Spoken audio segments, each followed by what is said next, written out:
Salut tout le monde, j'espère que vous allez bien. Aujourd'hui je vous reviens avec une vidéo psycho et je sais que ça plaît pas toujours à tout le monde qui me suit sur ma chaîne, mais il y a vraiment un pourcentage de filles qui sont obsédées avec mes vidéos psycho, qui m'en demandent souvent, donc j'espère que cette vidéo là va vous plaire. Et en fait je pense que c'est une vidéo qui s'adresse pas mal à tout le monde parce qu'aujourd'hui on va parler de l'image corporelle, de la beauté, et Dieu seul sait que les filles on a des problèmes avec ça. Donc je suis prête pour mon girl talk avec vous aujourd'hui. J'ai mon petit café ici et ça veut dire que l'heure est grave parce que je ne bois jamais de café. Si vous me suivez depuis un bout, vous savez que j'ai déjà fait des vidéos sur l'image corporelle. C'était vraiment dans les débuts de ma chaîne. Là. Je pense que j'étais encore blonde quand j'ai fait ces vidéos-là pour vous donner une idée. Et je pense que c'est des vidéos qui avaient quand même aidé pas mal de monde, mais je voulais reparler de ce sujet-là parce que comme je dis, je pense que ça touche énormément de filles et de femmes.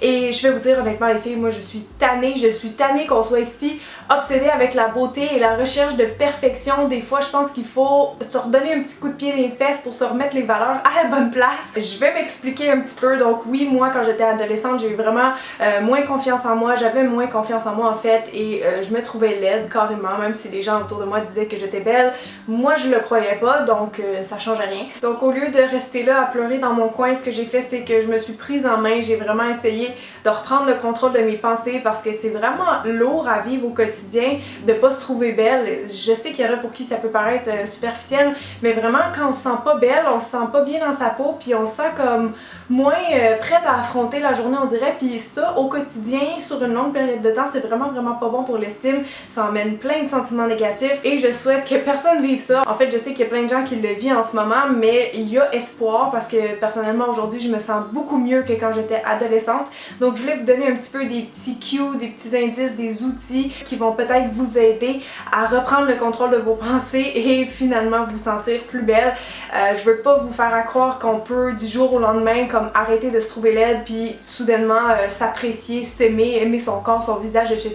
C'est vraiment un travail à l'intérieur de nous à faire. Ça peut être plus ou moins long, mais moi je trouve qu'il y a une vraie importance à le faire pendant qu'on est jeune parce que vous voulez pas encore à 60 ans avoir des problèmes d'image corporelle. Comme je dis, c'est extrêmement lourd. Donc voilà, en gros je vais juste vous parler en tant que fille qui avec les années a appris à vivre avec ses complexes, à les transformer. Donc j'espère vraiment que la vidéo va vous aider. Vous êtes beaucoup de jeunes à m'écouter, puis même comme je dis, si vous êtes plus âgé et que vous avez encore des complexes, ben on va essayer de les régler aujourd'hui. Non, sans blague, je vais juste vraiment vous donner des petits outils, puis j'espère que ça va vous aider.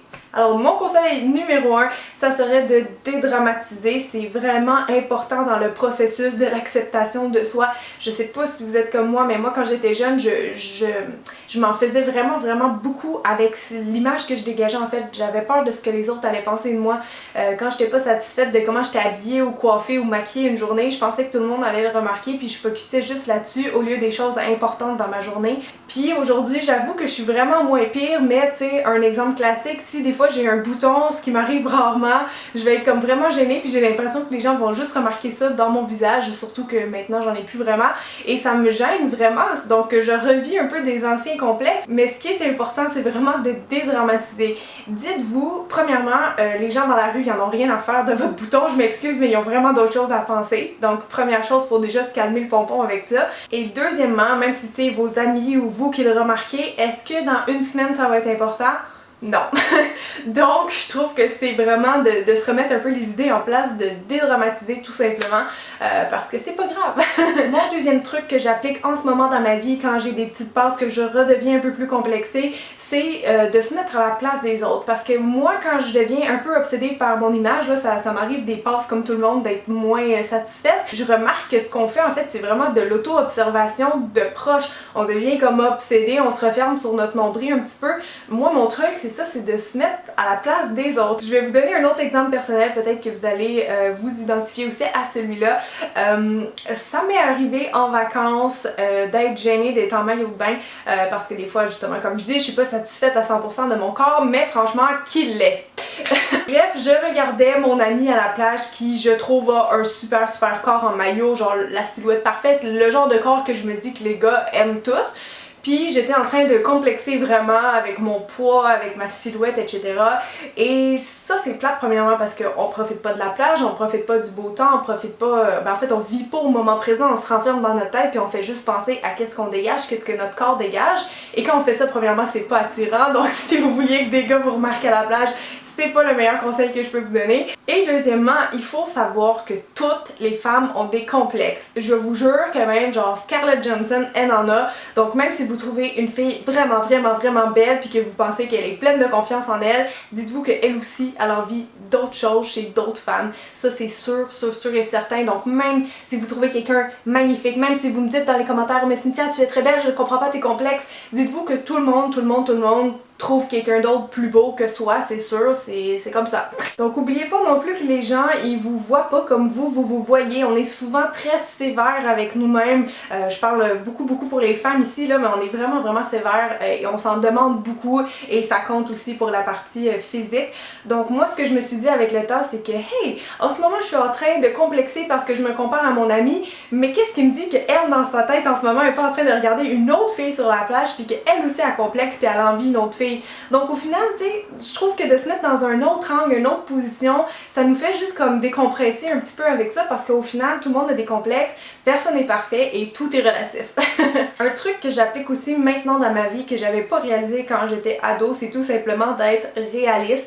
Avec le temps, je regrette un petit peu toutes ces heures passées à complexer, à toujours me regarder dans les vides d'auto pour être sûre que mon apparence était correcte. C'est vraiment beaucoup de temps, d'énergie, de pensées négatives que j'ai investi là-dedans.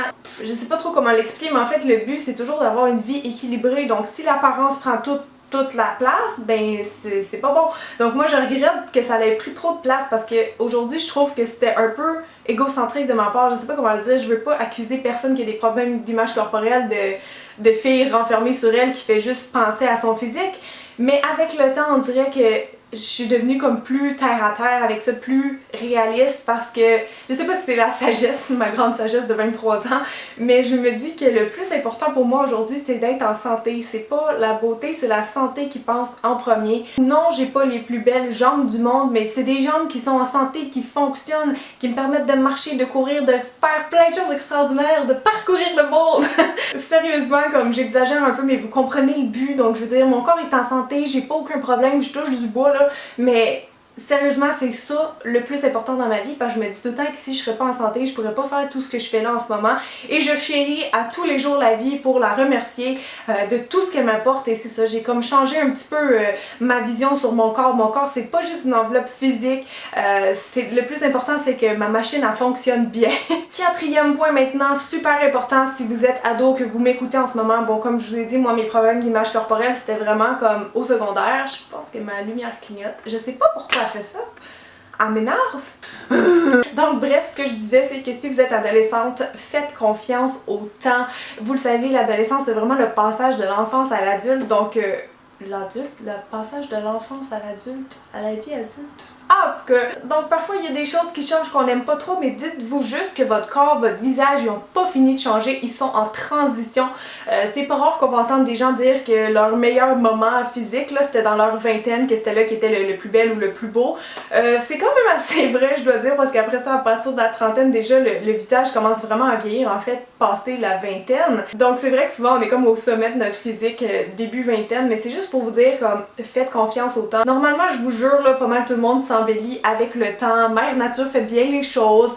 Et aussi un collier. Donc ce que je disais avant que ça sonne à la porte, c'est que premièrement, Mère Nature fait bien les choses et deuxièmement, juste avec le temps en fait, vous allez apprendre un peu qu'est-ce qui vous avantage le mieux au niveau maquillage, coiffure, style. Je sais que souvent adolescente on teste différents styles vestimentaires, des fois c'est pas fameux, mais dans le fond souvent à l'âge adulte on sait un peu plus nos goûts, on sait un peu plus là vraiment qu'est-ce qui nous va bien parce qu'on a fait plein d'essais-erreurs durant l'adolescence. Donc il y a ces deux facteurs là qui font qu'avec le temps vraiment, inquiétez-vous pas, votre apparence va s'améliorer naturellement et aussi avec le temps vieillissant, on prend naturellement confiance en soi. Je peux pas l'expliquer pourquoi, mais c'est vrai, ma maman elle avait raison, donc voilà.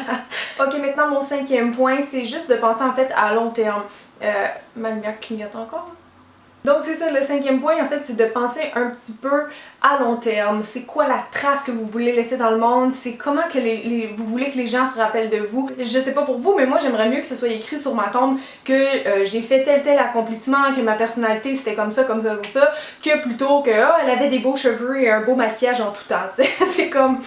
Moi, c'est un peu comme ça que je le vois. Je trouve que dans la vie, c'est vraiment ça qui nous démarque, c'est notre personnalité, c'est notre charme plutôt que notre beauté. C'est bien beau, là, un gars ou une fille super musclé, bronzé, parfait, là, tu sais, vraiment une plastique parfaite. Mais je me dis tout le temps comme, tu sais, là, ça, là, c'est beaucoup d'efforts. C'est beaucoup d'efforts investis sur le physique. Donc oui, ça impressionne quand tu vois ça en photo ou en vrai. Mais tu sais, je sais pas pour vous les filles, là, mais moi, un gars qui a de la culture, qui est drôle, qui est intelligent, ça me turn on beaucoup plus qu'un gars qui est beau puis qui sait qu'il est beau. Je sais pas pour vous, je vais juste laisser ça comme ça. Donc voilà, je me dis qu'on a tellement de choses à travailler sur soi à l'intérieur que, encore là, si vous voulez avoir une vie équilibrée, il faut pas passer tout notre temps à se mettre belle puis à juste penser à qu'est-ce qu'on dégage. Il faut vraiment travailler l'intérieur aussi parce que Dieu seul sait qu'on a toutes beaucoup de choses à travailler pour s'améliorer en tant qu'être humain.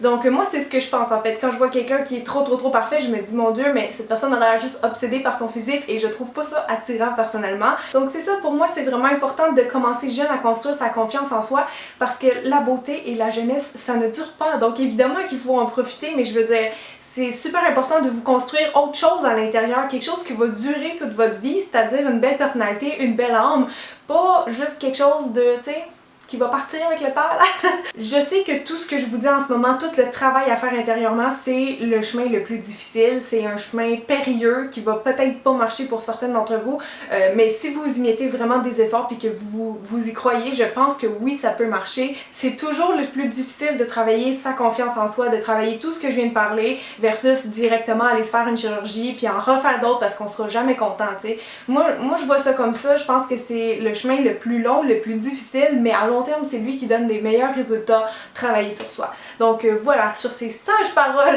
je vais vous laisser y penser. J'ai hâte de lire vos commentaires. J'espère vraiment que ça va vous aider. En gros, mon message, c'est juste de dédramatiser un petit peu avec ça parce que il faut pas oublier les vraies valeurs de la vie. C'est quoi le plus important?